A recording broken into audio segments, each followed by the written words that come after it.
He's the author of 2 other books, Mortally Wounded, Stories of Soul Pain, Death and Healing, which was first published back in 1996, and also A Place of Healing, Working with Nature and Soul at the End of Life, which was published in 2009. And in addition to Michael's work in palliative care and his writing, he continues to teach nationally and internationally. I'll say a little bit about Radhule Weininger. Radhule is a clinical psychologist in private practice, and she's a meditation teacher. She's the founder and guiding teacher of Mindful Heart programs, as well as One Dharma Sangha in Santa Barbara, California. Her interest in Buddhism spans over 4 decades, and for the last 20 years, she's been supported in her teaching by both Jack Kornfield and Joanna Macy. To date, Radhule has published 2 books, Heart Work, The Path of Self-Compassion, which has a foreword by Jack Kornfield, and it was published in 2017. And her latest book, Heart Medicine, How to Stop Painful Patterns and Find Freedom and Peace at Last, with forewords by His Holiness the Dalai Lama and Joanna Macy. This was published in 2021. Radhule is a faculty member at the Pacifica Graduate School in California. And together with Michael, she's been teaching about this topic of self-care and resilience to caregivers, both in the United States and internationally, for over 20 years. And so without further ado, I'm very happy to hand you over to Michael and Radhule.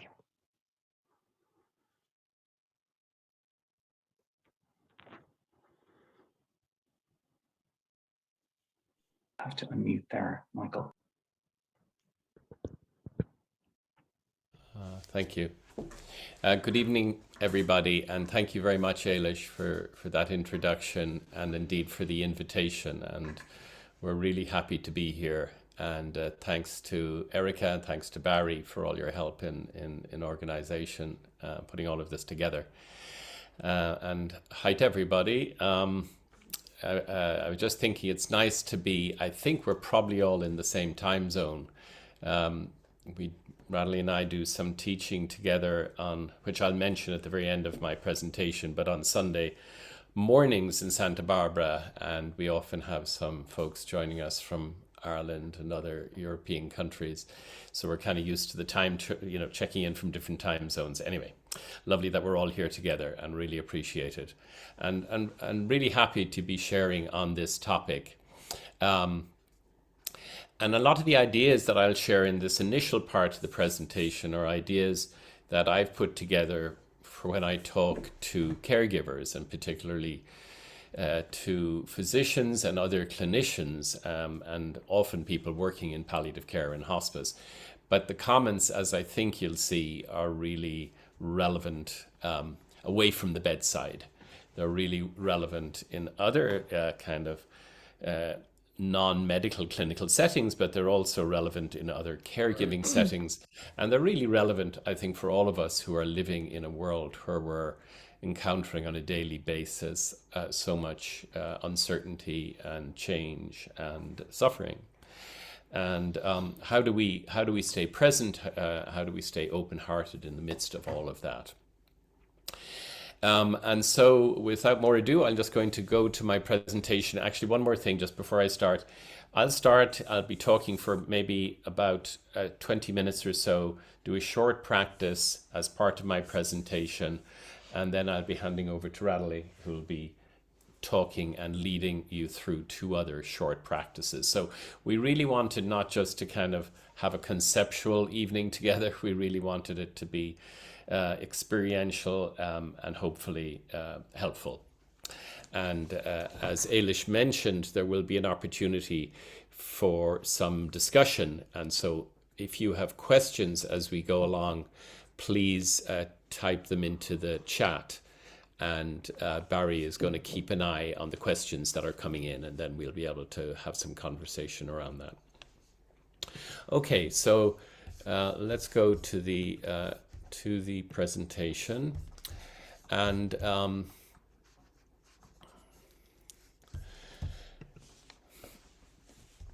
so our title, as you know, is mindfulness-based strategies to help us mitigate burnout and promote resilience.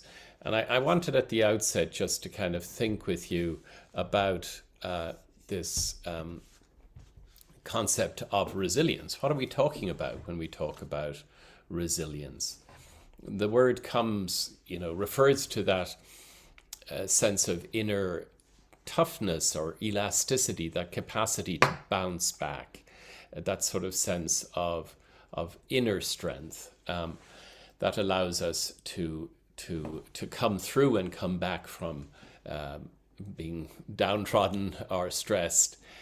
How do we tap into that, and why does it matter? Why does it matter that we do?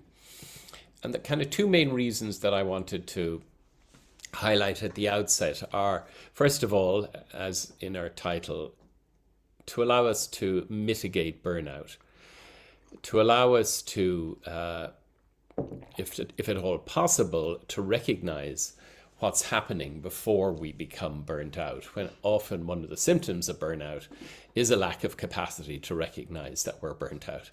So the first reason to think about all of this is to mitigate and prevent burnout. And when I was preparing this talk, I did a review. I'd done it several years ago, but I wanted to do it again and see what the current sort of prevalence of burnout is among my colleagues in the medical community. And I came across this meta-analysis that was published in the Journal of the American Medical Association in 2018, in which the author Rutenstein and her colleagues looked at 182 studies.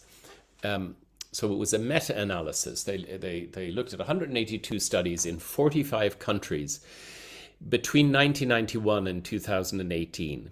And they interviewed, they looked at the data that had been collected in interviews with 109,628 physicians. So a really large sample across many different kind of cultural settings.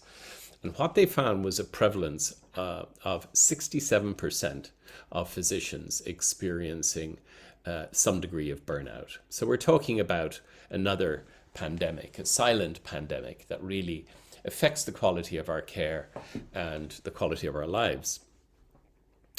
The second reason for thinking about this topic is because it affects our quality of presence. And what do I mean by quality of presence, and why does it matter? And to answer that question, or those questions, I just want to share a little anecdote. This was from the early days when I was working in hospice care back in the early 80s in London. And this was in the days before anybody was talking about palliative care. The specialty had not begun at that stage. And I was attending a conference. I was sitting there in an audience of a couple of hundred people, all hospice workers, physicians, nurses, social workers, chaplains, volunteers, psychologists. And we were all sitting there listening to the psychiatrist Robert J. Lifton, who's now in his 90s, who's famous for the work he's done on the psychological sequelae of war and political violence. And he was talking to us, and I remember so clearly in the middle of his talk, he sort of paused and he looked at us all and he said, in a hospice, everything is about quality of life. You prioritize your patient's quality of life. You don't have much control over outcome, but you prioritize quality of life. And then he paused and he added, but what's the quality of your life? Because that's the quality of presence that you bring to the bedside. So he made that link between the quality of our life, the quality of our lives, and the quality of presence that we bring into the consulting room, that we bring to the bedside, that we bring into the workplace, wherever we work, that we bring into our families, that we bring into the world. So that's really stayed with me as a reminder of why it really matters to think of the quality of my life and to try and have the best possible quality of life, because that really affects the quality of how I am with others, the quality of my presence. And so I'd ask the question, what is my quality of life? A question for each of us to ask yourselves. What is my quality of presence? Because two sides of the same coin. Does my quality of life look something like this? If this is my baseline, this kind of busyness and chaos and noise, well, what's the quality of presence I bring to the bedside? Or is this the quality of presence that I bring to the bedside? And if it is, how do I do that? How do I manage to bring that kind of quality of presence that one senses as one stands in the presence of these giant sequoias, these giant redwoods? Michael Bayland, from the Tavistock Clinic in London, and psychiatrist, psychoanalyst, wrote a book called We Are the Medicine. He went on to form Bayland groups, which were kind of reflective practice groups for physicians in the days before mindfulness came into the picture. But I think this is just such a powerful statement, and it's back to why it matters, what our quality of life is, what our quality of presence is. We are the medicine. We are the most powerful medicine we bring to the world. We are the most powerful medicine we bring to our patients. Ailish mentioned or made referral to this paper that Radhule and I and a group of others were involved in writing, published back in 2009, called The Self-Care of Physicians, Caring for Patients at the End of Life. And in this paper, we told the story of a clinician. It was actually a medical oncologist, and his story weaves through the article. And his name was Dr. C. And so I'm going to quote him in a moment. But it was in the course of really preparing for that paper that I last looked at the prevalence of burnout among clinicians, and particularly among physicians. And at that stage saw a prevalence quoted anywhere between 30 and 60%. So not as high as that recent meta-analysis. And remember, that recent meta-analysis was even before COVID. So what are we talking about? When we talk about burnout, we're talking about a symptom cluster, which I'll come to in a moment. But we're also talking about an occupational stress syndrome that has a particular etiology. It results from stresses between us and individuals and our work environment. So it's particularly those sort of organizational and bureaucratic stresses, having to fill in documentation, and so on. Dr. C, who I referred to in the article, he says, what burns me out, the full sentence is, not losing my patients, that breaks my heart, but what burns me out is fighting with insurance companies, which is kind of perhaps more of a problem in North American medicine than it is here. But it just gives a taste of that kind of bureaucratic hassle and stress that can lead so quickly to burnout.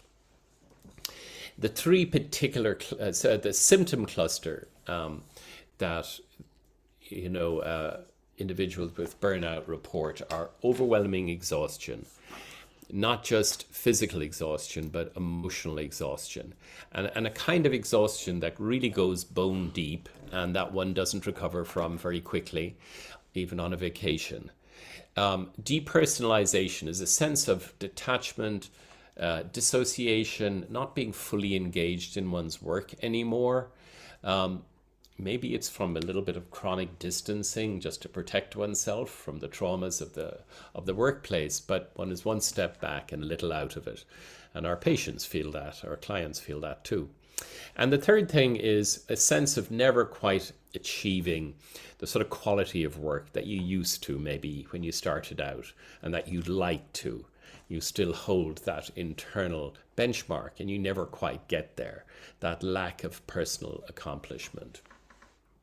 The second occupational stress syndrome is that of compassion fatigue, so-called compassion fatigue, but better known and more accurately referred to as secondary traumatic stress or vicarious traumatization, because compassion fatigue is caused by interaction with somebody who is suffering, an empathic connection, an unprotected empathic connection that can secondarily traumatize us. So we experience secondary trauma or vicarious trauma. And the symptoms of acute compassion fatigue are the symptoms of post-traumatic stress: increased arousal, re-experiencing, and avoidance of emotionally difficult clinical situations. The third occupational stress syndrome, and one that's become increasingly recognized, and especially during COVID, I've seen so much of this at the bedside as our palliative care team became the communication bridge between COVID patients in, say, intensive care unit who were very sick, perhaps dying, and where families weren't able to visit.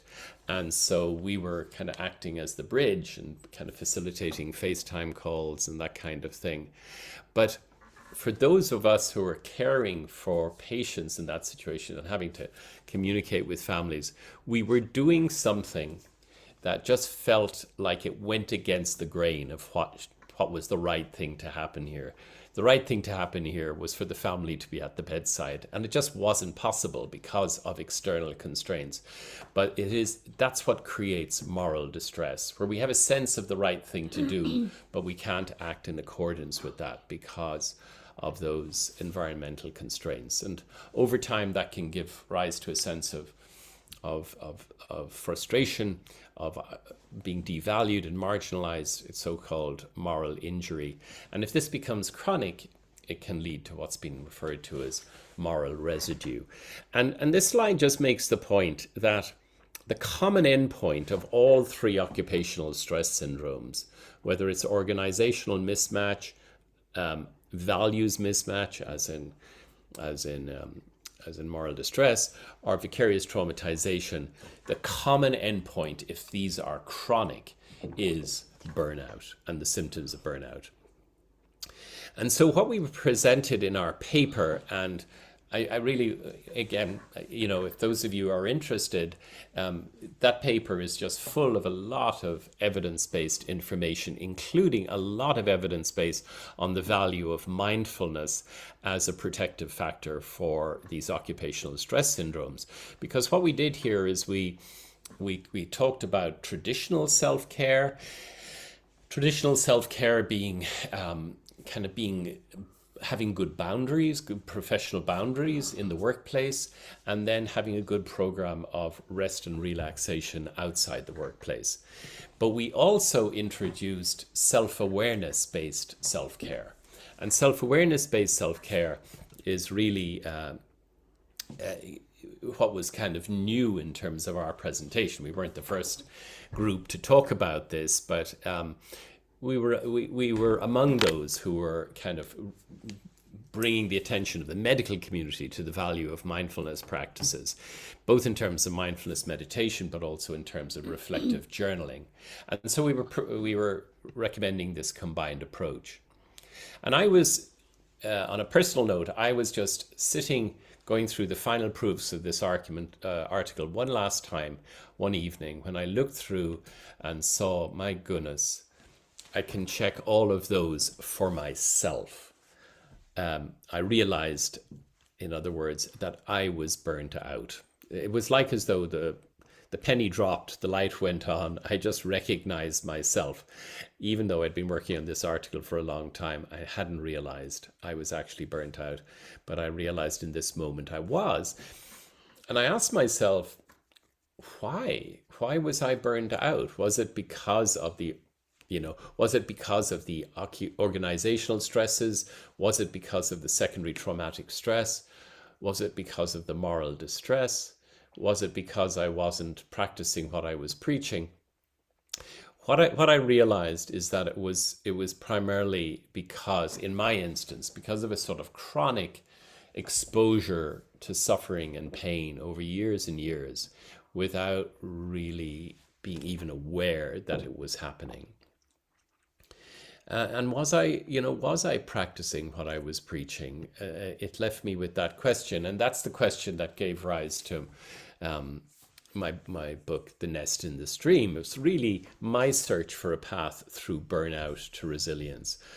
My attempt to find a better way of being with pain, my own, others, and our worlds.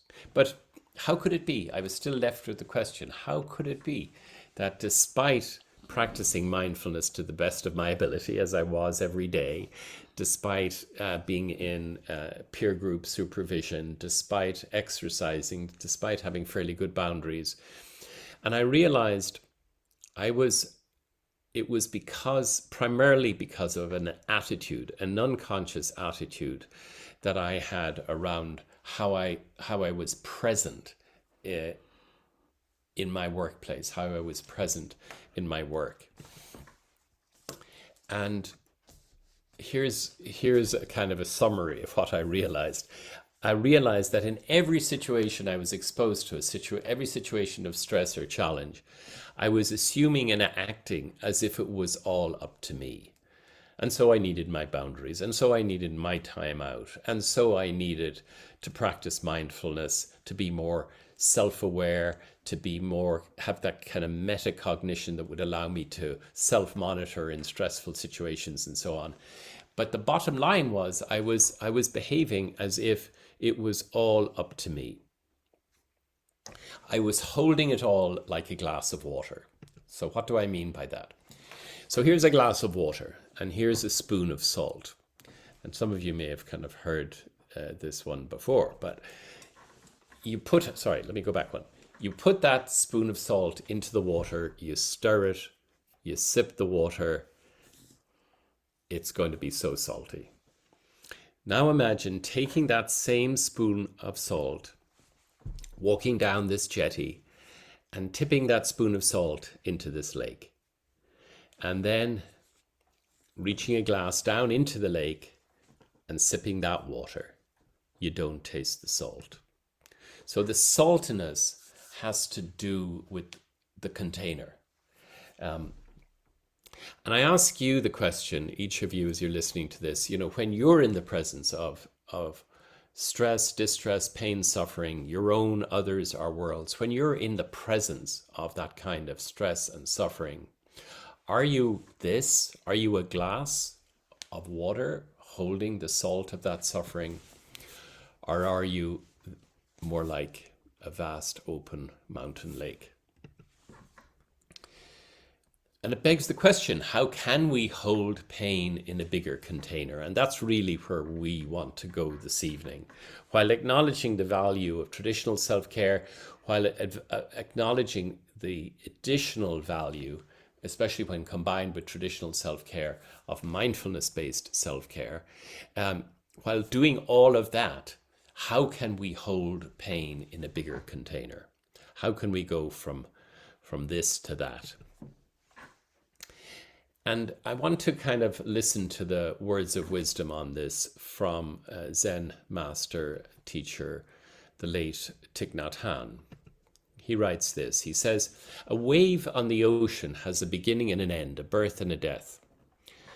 But the wise one tells us that the wave is empty. It's full of water, but it's empty of separate self. A wave is a form that's been made possible thanks to the existence of wind and water. If a wave sees only its form, with its beginning and its end, it'll be afraid of birth and death. But if the wave sees that it is water and realizes and identifies itself with the water, then it will be emancipated from birth and death. Each wave is born and is going to die, but the water is free from birth and death. If the wave identifies itself with the water, then it'll be emancipated from birth and death. But how is this possible? How can we become the water? How can we become the water? And the two possible ways that we want to touch on this evening with you are two paths that we found helpful.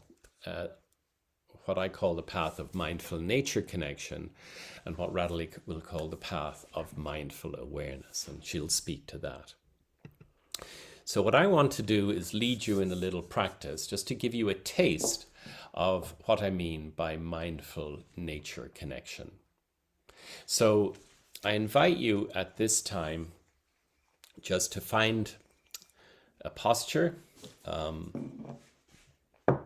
If you have a posture you like to be in when you meditate, I would suggest a straight back, feet on the ground, soft shoulders, soft belly.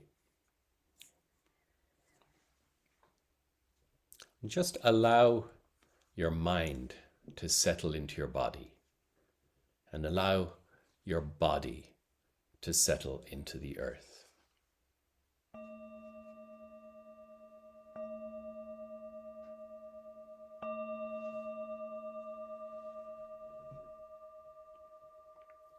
And I invite you just for a moment to close your eyes and to allow your awareness to fall down into your body, all the way down to the ground, all the way down to the sensations of contact between your feet and the earth. And allow your awareness for just a few moments to rest in those sensations of firmness and solidity.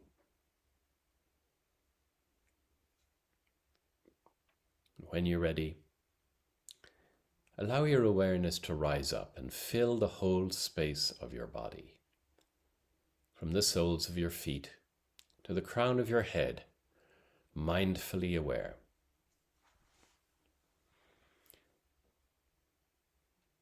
And as you're mindfully aware within your body, notice where in your body you're most aware of the sensations of breath. The rise and fall of your belly, the movement of your chest, subtle flow of air moving in and out of your nostrils. And allow your awareness to alight on the sensations of breath, like a feather on a wave, following the movement and sensations of the rising breath, all the way through the rising breath, the movement and sensation of the falling breath, all the way through the falling breath. And as your body continues to breathe, I invite you to open your eyes and look before you at this image, and imagine that you're standing in a forest under an oak tree. And you're looking up and you notice how the sun is catching just a couple of leaves up there in the canopy. You look more closely, and you look more closely still, and you look more closely still.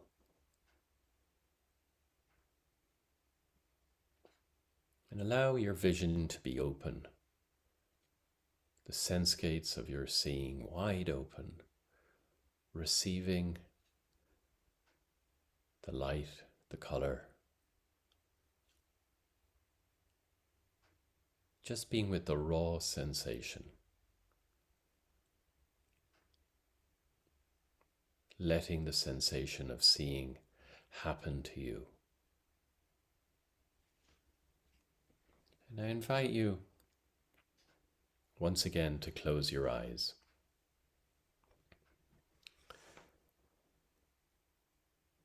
And as you do so, I invite you to bring your full awareness to the sensations of the gentle rise and fall of your body's breathing. And as your body rises with the inhale, know that you're receiving oxygen from this leaf. And as your body falls with the exhale, know that you're releasing carbon dioxide to this leaf.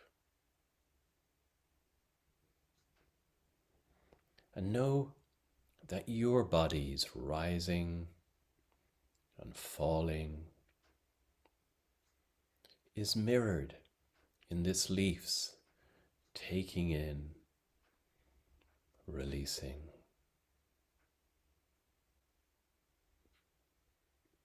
And know that your breath is not just yours. Your breath, your breathing is part of this reciprocal exchange between the leaves of your lungs and the lungs of this leaf.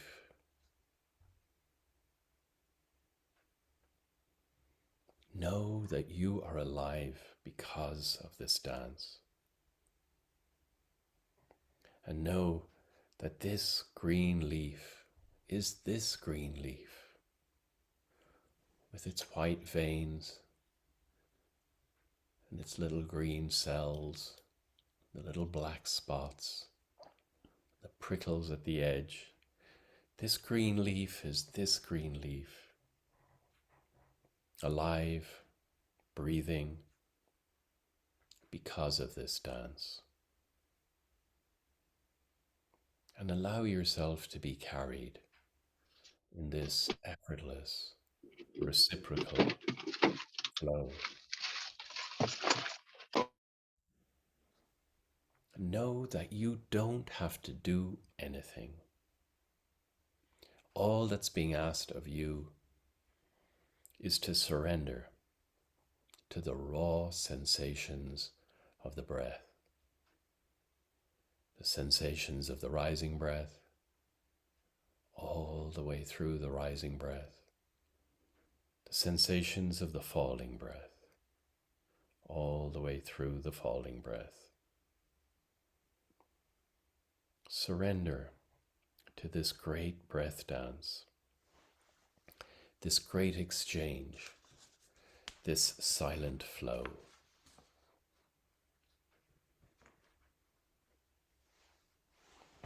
Knowing that with the rising of your body, you're receiving from leaf. With the falling of your body, you're releasing to leaf.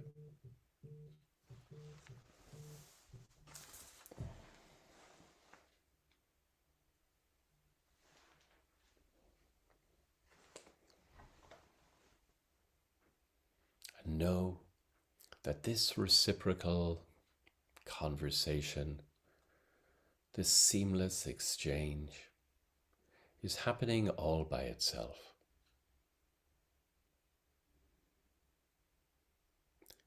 Receiving all with the inhale, releasing all with the exhale. Allowing your body to rise with the inhale,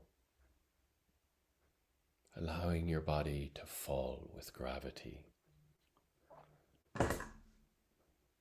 Rooted in the earth,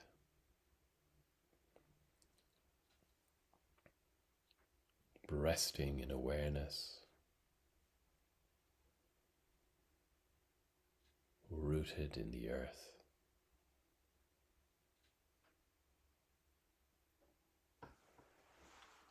And know with Kabir that something inside you has reached to the place where the earth is breathing. And allow yourself to to rest in this. Awake, aware, being held, being carried in this effortless, reciprocal flow.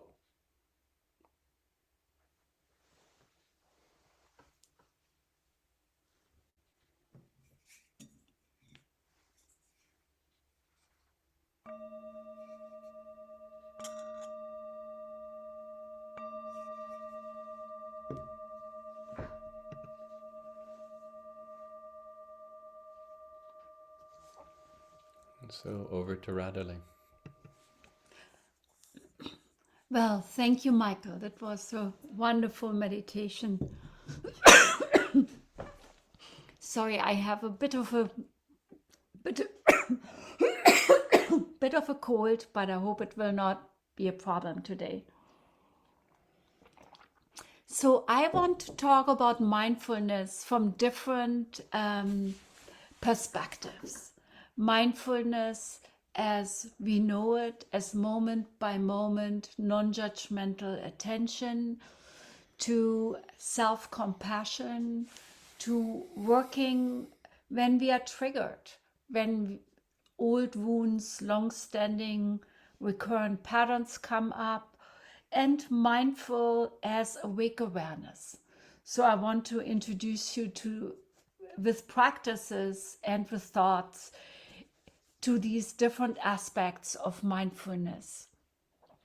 And to see mindfulness a little bit as a wider concept as we usually know it. Here's a slide of my first book, Hard Work, The Path of Self-Compassion, in which I talk about how to be mindful in a way that helps us in a life that is difficult. When we are working with patients, when we are with our families, with our parents, and with ourselves, which oftentimes is not so easy. And how to focus on our breath, our thoughts, our feelings, our whole body with self-awareness, and how it's possible to slow down. And what is important as we practice this is that we also develop compassion for ourselves and also compassion ultimately for others. Because self-awareness without compassion can sometimes lead to self-blame. It happened to me when I started in 1980, it was, in this monastery in Sri Lanka. And it was wonderful. I was a German medical student. It was wonderful to learn this practice. But I wasn't taught about self-compassion. So what happened was that I felt quite critical of myself, because all the time, our mind is wandering, our body is twitching, difficult emotions come up. So I think we have to learn both together, mindfulness and self-compassion. And then from that comes naturally compassion for those around us. In my book, Hard Work, I present a lot of different practices,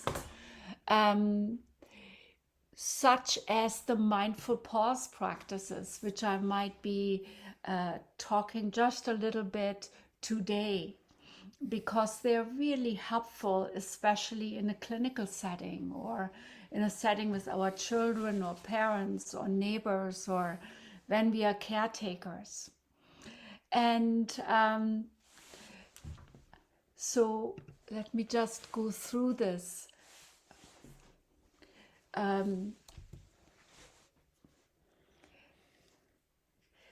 So at first it is important to notice that we are triggered.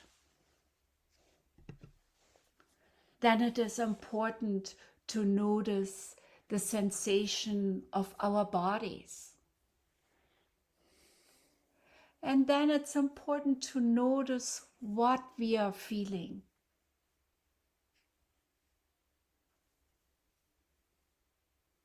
And then it's important to feel the breath of our heart, because often in our hearts we experience what we are feeling deeply. And then to extend compassion for ourselves. There's a shorter form which I will teach you in a moment, and here is a longer form that is especially useful when we are triggered in a more extensive way.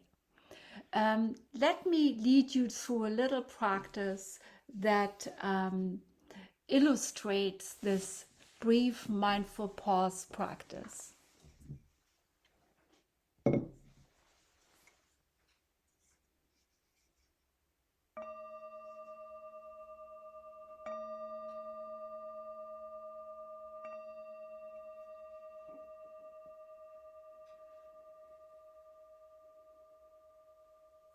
Let's start with a little bit of induction into mindfulness.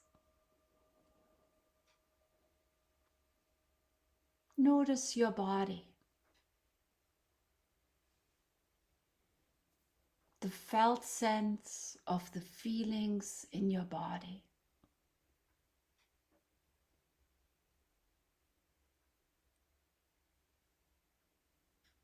Notice if there's tightness in your face.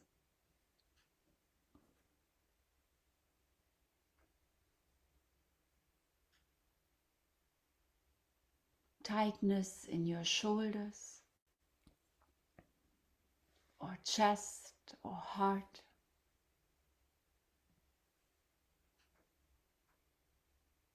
Notice your belly.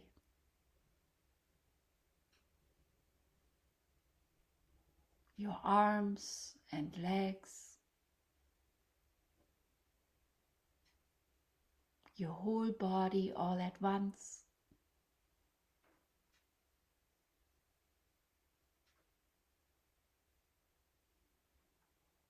Notice when there's comfort or discomfort.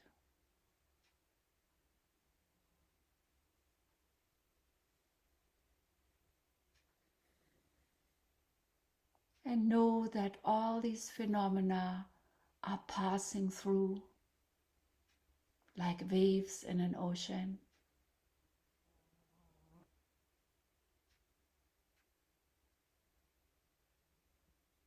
And notice the very gentle, subtle breath.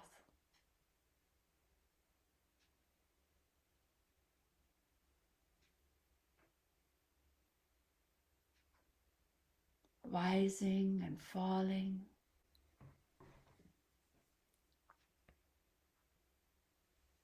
Feel the felt sense of breath, brushing through ever so gently.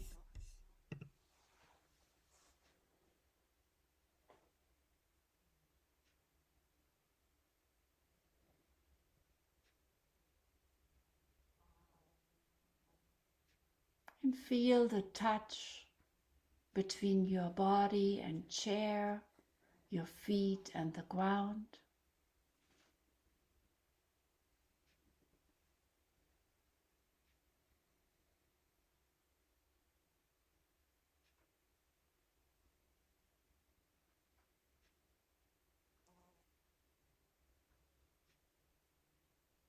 And now in your mind's eye, pull up a situation when you felt a little triggered recently. Let me introduce the mindful pause. Maybe something in your family, or reading the newspaper, or in your workplace. Bring to mind a situation where you were thrown out of balance.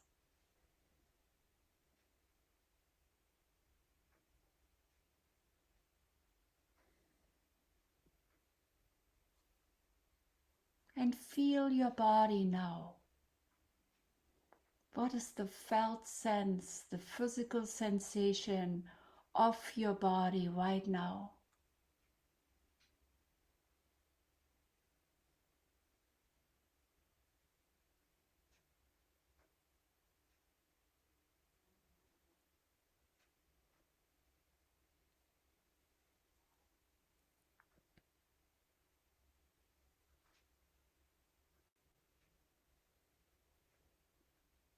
Feel the sensation of breath, the out breath.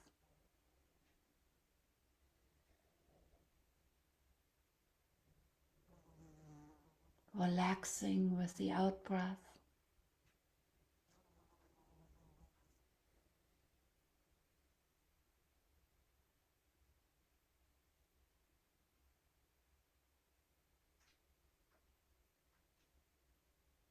And then feel your body.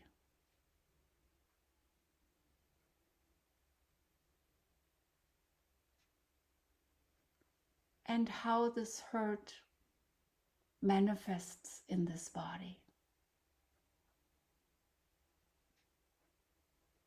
Right now. And then feel the quality of hurt. Is there sadness or anger, frustration, fear, anxiety? Just make a note of it.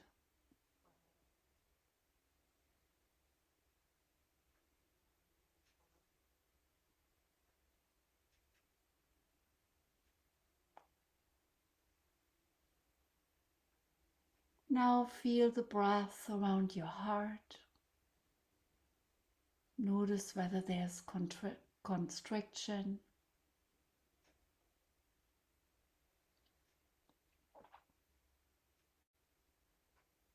And extend compassion towards yourself.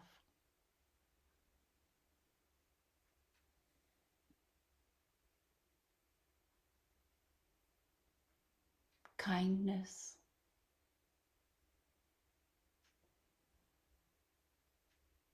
Gentleness.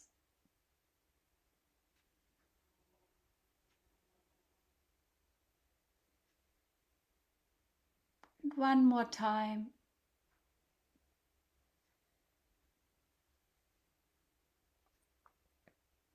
Feel breath going through your body, brushing through ever so gently like a stream.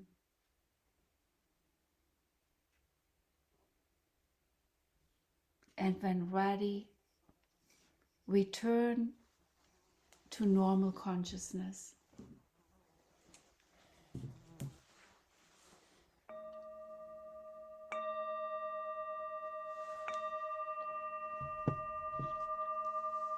So that is the short version of the mindful pause, which includes noticing your body, exhale to relax, feel your heart, sense the breath of your heart,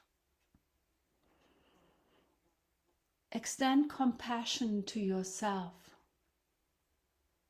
feel breath brushing through, and when ready, return to normal consciousness. And you find that practice in, like many other, there are a lot of other mindful pause practices in hard work. And also in my second book. This is a little bit more extensive practice that we can use when we are triggered in a deeper way. Let's say something happened with a colleague at work, and you really want to go through step by step what happened.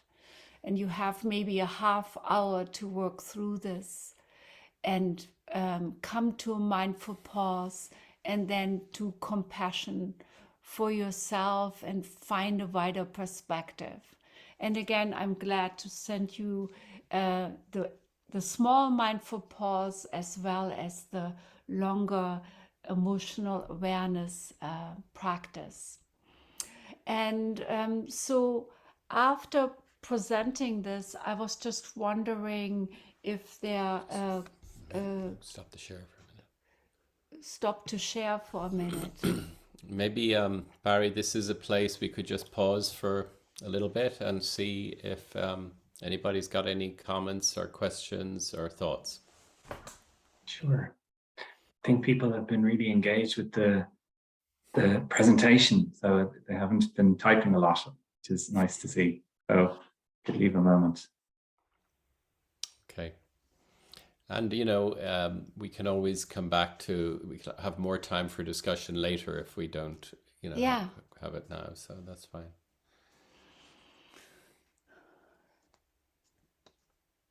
So Will we carry on? Anything? Okay. Anybody want to put your hand up if you have any? And it doesn't have to be a question. It could be a comment or a thought or a story. Okay. all right, let me just continue.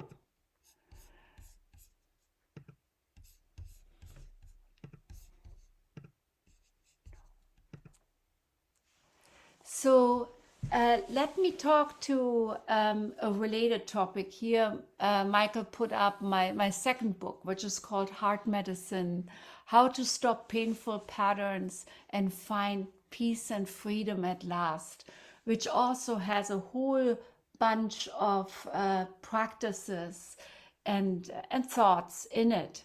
And what I'm talking here is what I call a LURP, a long-standing recurrent pattern. And so often as meditators, even as long-time meditators or as professionals, we get tripped by these old patterns in our lives. For me, it was a lot about rejection or abandonment. There might be a strong urge to have to fix, especially if we were the parentified children in our families, or maybe if there's a sense of insecurity or of not good enoughness that maybe plays itself out in our professional life. So, or there might be a painful sense of competition that follows us. So when there are these patterns which I describe, I find it very important that we know them, because as we know these patterns in ourselves, and sometimes we have more than one, then it really kind of takes their power over us away, or at least lessens their power when we are aware of them. I think Jungians called those complexes. Actually, it came up in a discussion with Jack Hornfield, my mentor of over 20 years. He says, find a new word for complexes. So I came up with the LURPs, long-standing, recurrent, painful patterns that LURP us, that trip us. And so it's really important to learn how to notice how they feel in our bodies, how they show themselves in ruminations, how they show themselves as repetitive feelings, how they, narrow our perspective, how they lead to all kinds of body feelings or generalizations, and how we can work with them with mindfulness first, and self-awareness and compassion for ourselves. It's really important to meet these LURPs inside of ourselves with kindness and compassion, and then with forgiveness. That's something I learned from Tara Brach in a personal conversation, where she said, what I do when that happens to me is I say, forgive, forgive, forgive. And that sounds in a way too easy, but it actually works quite well. And sometimes we need to learn how to stay with our pain and then actually service itself if we don't become martyrs and giving up our power, but we serve from a place of strength, of interconnectedness, then that can also be really healing and empowering. And that brings me to also to a point which I wanted to make, especially when we get triggered or alerted, or when our work is really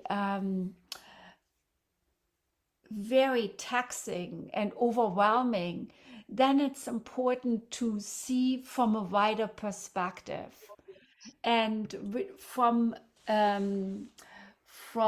a practice which I call mindful or awake awareness, where we kind of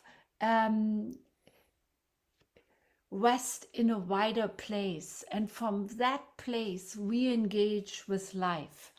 And I think traditionally it has been more the Tibetans who have brought in those practices, and now they are actually, Jack Kornfield said to me, find a bridge. And I just find them so helpful to come from the glass of water with a spoonful of salt to the lake or the ocean in which we can rest. And so I wanted to talk a little bit about mindful awake awareness, where we don't come so much from moment by moment, non-judgmental attention, as John Kabat-Zinn taught us, which is hugely important. I think we definitely need both. But where we can rest in the quality of the sacred, we might call it, without being religious. And often we just come to this perspective when we go to longer retreats. You know, those of you who have been at 10-day retreats or 4-week retreats, which honestly I went to many of them. And then in the end of a retreat, there was this sense of sacredness, or of wider perspective, of heightened awareness, of subtle consciousness. And with the pointing out instructions, which I have been studying for the last, maybe since the early 2000s with Alan Wallace and later with Dan Brown, I found a way how to get there quicker and how to integrate them more into our mindfulness practice, and come to this wider perspective of spaciousness, of well-being, clarity, knowing, and care. And from this wider perspective, which in a way brings us beyond the personal, we don't get so burned out. It was actually St. Francis who said, we can be instruments of peace, or we can be instruments of a wider interdependent whole. And we can go beyond the separate self, where we are so often caught in the worried ego, or the ego that feels it has to fix everything, like you said, Michael. And that is then what leads to burnout. And I want to, in the next practice, give you a little bit of a sense of how to rest, to transition into this wider perspective. And from there, be compassionate with ourselves, with others, and with our world. And so let me lead you in this practice, where I start with mindfulness of body, mindfulness of breath, and then transition out where we come to this sense of being one with the ocean of awareness, And from there, we can look back on the waves, which are our thoughts and feelings and body sensations and sounds, whatever we are experiencing, but from this wider perspective. So make yourself comfortable again.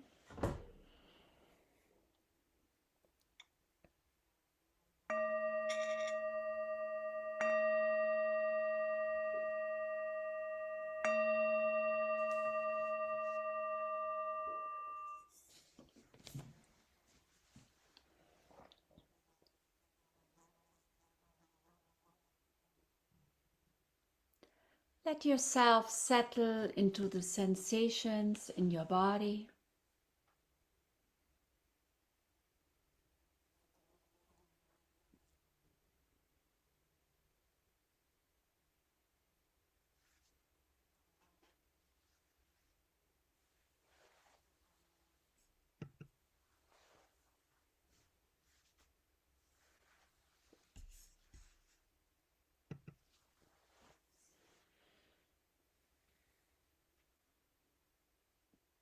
Notice the touch between your body and the chair, the ground.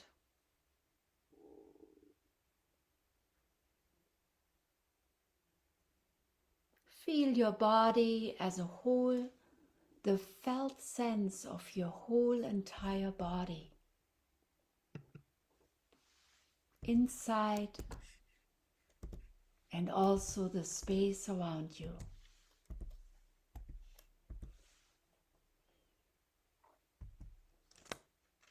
And dedicate your practice to your own well-being and the well-being of all.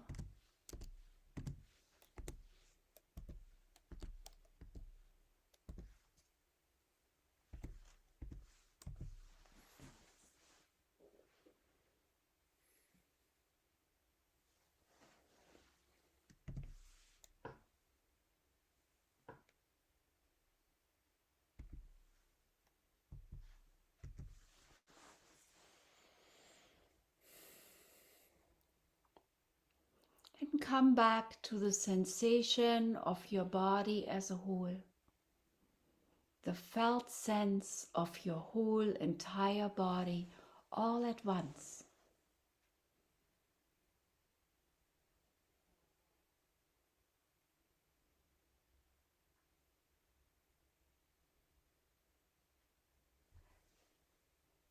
Every inch, every centimeter, every pixel, every cell of your body awake and alive,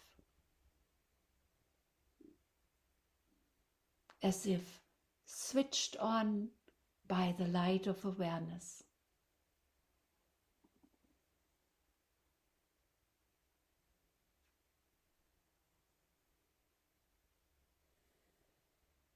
And intensify the sensation of your body as a whole.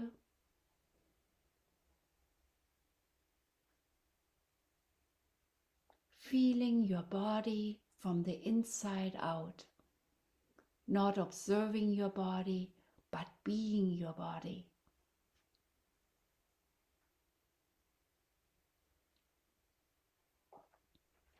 And intensify the sensation of your body as a whole.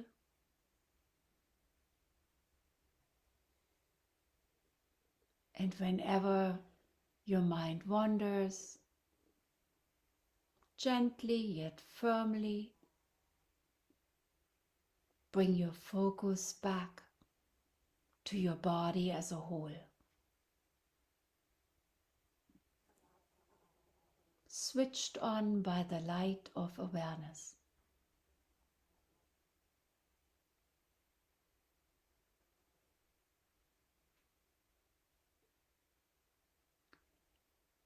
And from this field of body sensation, Feel breath arising with the in-breath, letting go with the out-breath. And in the gap between out-breath and in-breath, feel your body as a whole. And then breath brushing back in. Every moment of the in-breath, every moment of the out-breath, body as a whole, breath brushing back in.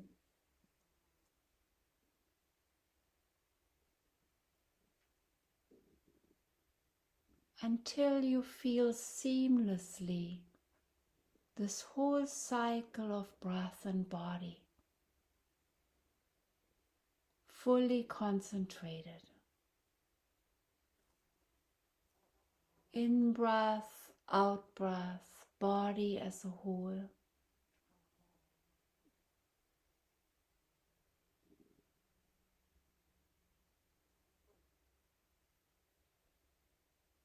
Fully concentrated and at ease at the same time.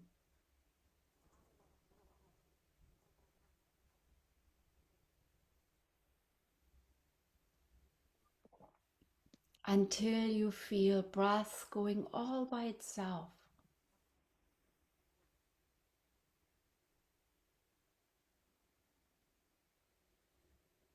Moving all by itself. This whole cycle of breath.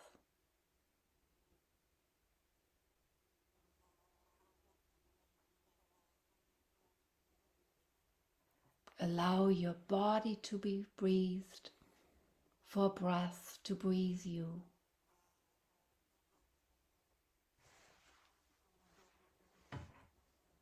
Surrender to the sensation and movement of breath.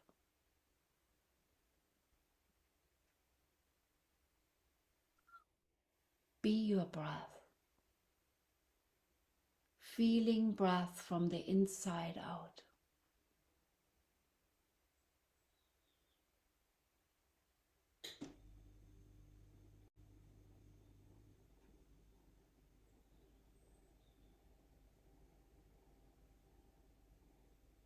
Awareness and breath flowing together. Awareness as breath and breath as awareness.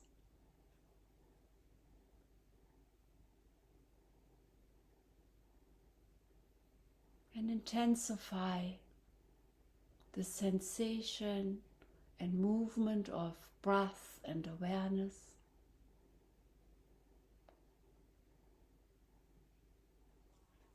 While being completely at ease. Breath breathing you, awareness and breath together.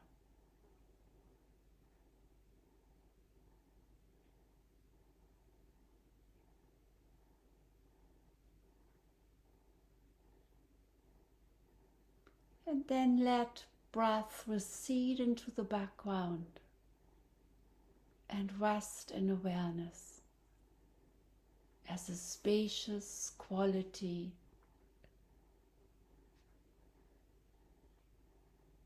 that goes beyond your body,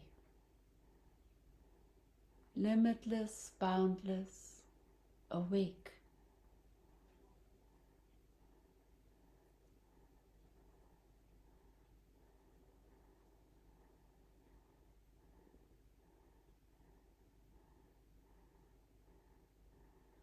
Let yourself rest in this ocean-like, sky-like quality of awake awareness.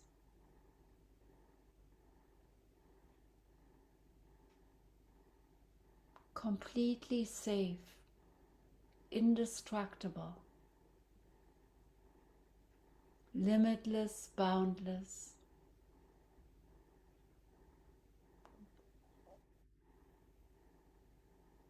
awake awareness, like the vast ocean or the lake, resting in it, being it. And from this wider perspective, feel the tiny imprint, the subtle imprint of breath,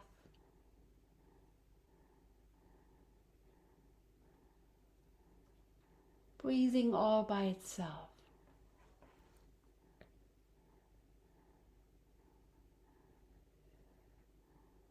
Breath arising out of space and dissolving back into space, like a wave in an ocean.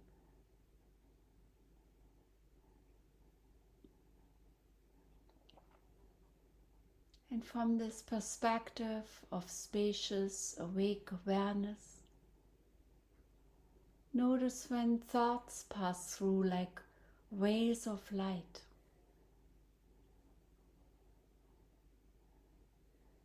Arising out of space, falling back into space.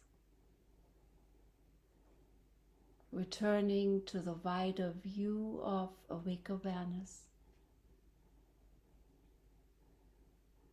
And feelings, emotions, like a breeze or a gust of wind.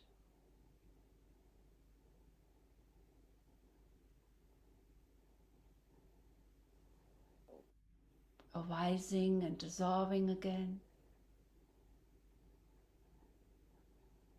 Returning to the ocean-like, lake-like feeling of awake awareness. Spacious, limitless, boundless, completely safe, indestructible, interdependent with everything.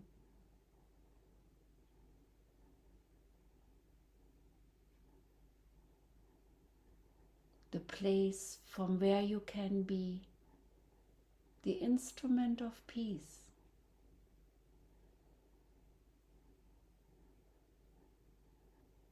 And from this wide perspective,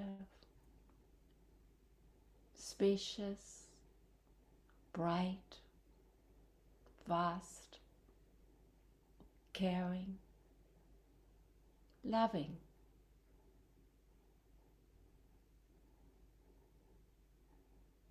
you can see your life,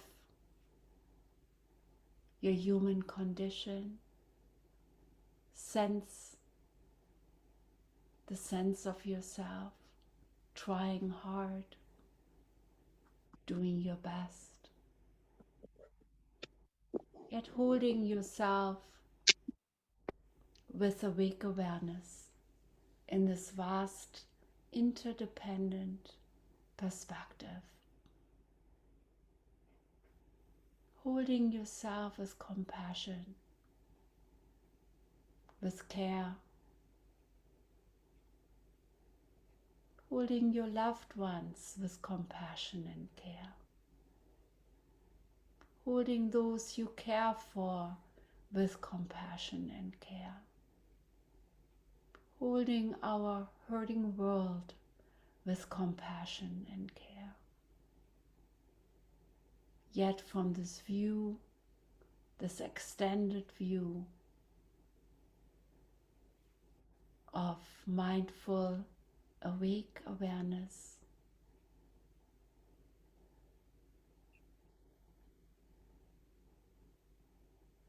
holding this view of the ocean, the lake, with phenomena like waves arising and passing away. And know this perspective is only a moment of remembering away. It is so simple. We can't imagine it. It is so close. We sometimes overlook it. It is so profound. We may not understand. It is so noble. We may not feel worthy of it. Yet it is always here. A moment of remembering away.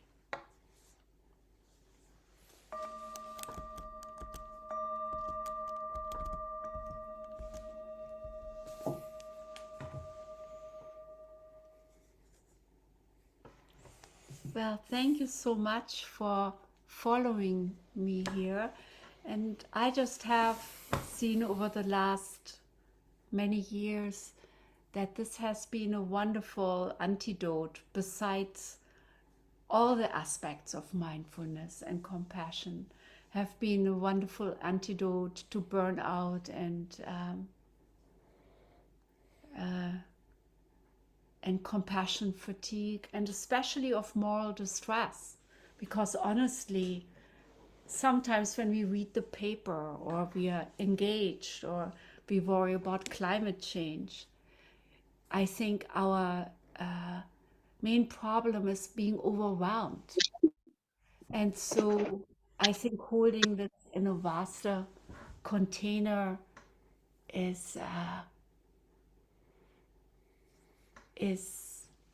really important.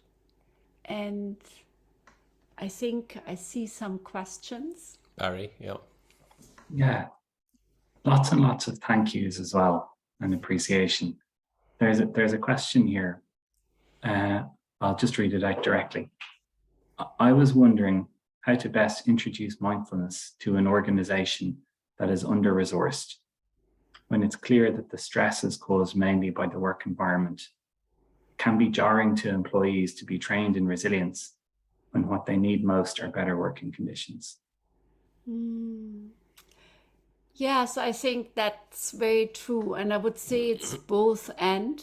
Yes, we need better working conditions, and giving a bit of mindfulness should not be, sugarcoating it or, kind of distracting from what's really needed. But I think having a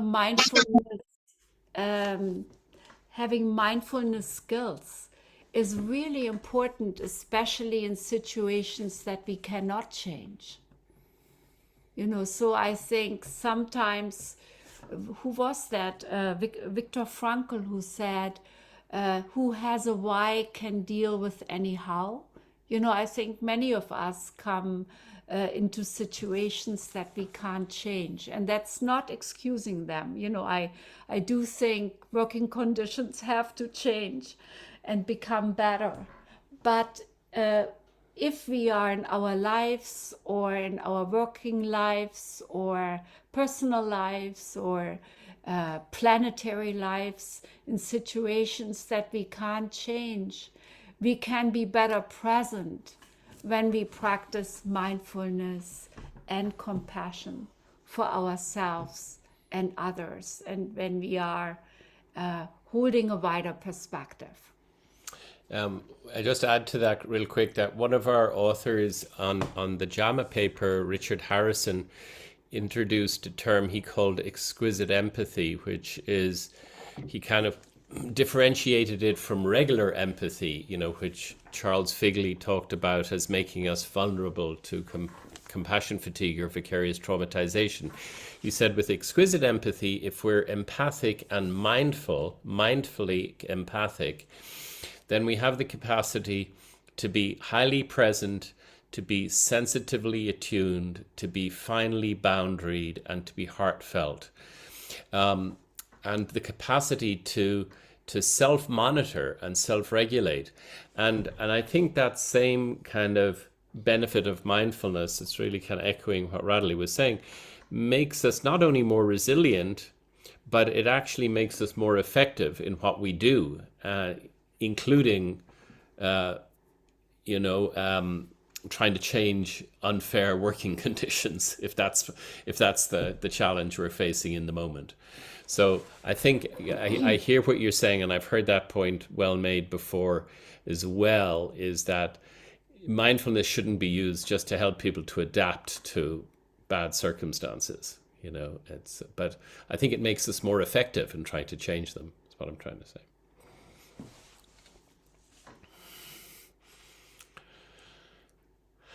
Good. Anybody else have any thoughts, comments?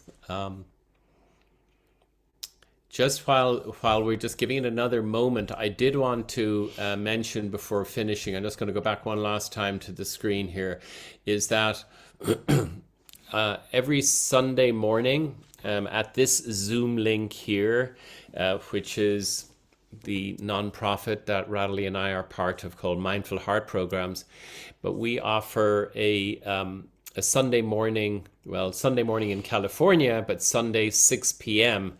In Ireland, and it's essentially about what we've been talking about this evening, about building resilience through awake awareness and nature connection practices. So just wanted to flag that for you, and maybe that's something that Barry, Erica, you could make aware, help people with afterwards if they're looking for that link. So I'll just yes, and actually we have even a much bigger program through Mindful Heart. So it's mindfulheartprograms.org. So maybe you could put that into the chat. And all our meditations are for free. And actually we have a meditation every weekday morning in California, 7:30 to 8, which is here, 3:30 to 4, probably in the middle of your working day. It's just a half hour, but where we do especially the more expanded kind of mindfulness. But you might just also look at mindfulheartprograms.org. We will absolutely share these, and it could be the case here as well. Sometimes when you have this experiential space, it might take a little while for the questions to bubble up. So it's good to know that they can circle back to you and connect. An awful lot of appreciation in messages to me. Maybe I'm only the one who sees them, but yeah, quality of life, quality of presence, and appreciation for the nature-based connections, richness of the practice, lots of nice things being said. I'm very mindful as well of everyone's time and your time as well. So maybe we can, I'll hand over to Erica to do that outro piece. And just to remind you as well, we'll share the links, and kindly Radhule and Michael have agreed for us to record the session, so that'll be available to watch back. And the final reminder for me as well about our in-person retreat, the value of connecting as communities. So if you're a teacher and you feel like a bit of practice, Mary O'Callaghan is a great teacher. Yeah, we'd love to see you. Erica, are you there somewhere? I hand over to you. I'm here. Yeah. So, I just wanted to say on behalf of the Mindfulness Teachers Association of Ireland that, we're so grateful to Michael and to Radhule. That was absolutely beautiful and very informing. And I'm going to take away that awareness of whether I'm being the glass or the mountain lake, and all those really beautiful practices. And we'll share the link to the recording, and I was thinking maybe the link to that JAMA research paper as well, and we have all the details of your websites and the Mindful Heart program and your books and everything on the MTAI website, so www.mtai. But we'll follow up with all these links and so on. But for now, thank you so much, and we really appreciate your generosity and all your years of practice and wisdom. Was really greatly appreciated. And thank you so much for inviting us. We really feel honored, and just really happy to be here. Yeah, great. Please come back again and enjoy the rest of your holiday. Yeah, thank you so much, guys. Thank you. Thanks everybody. Thank you.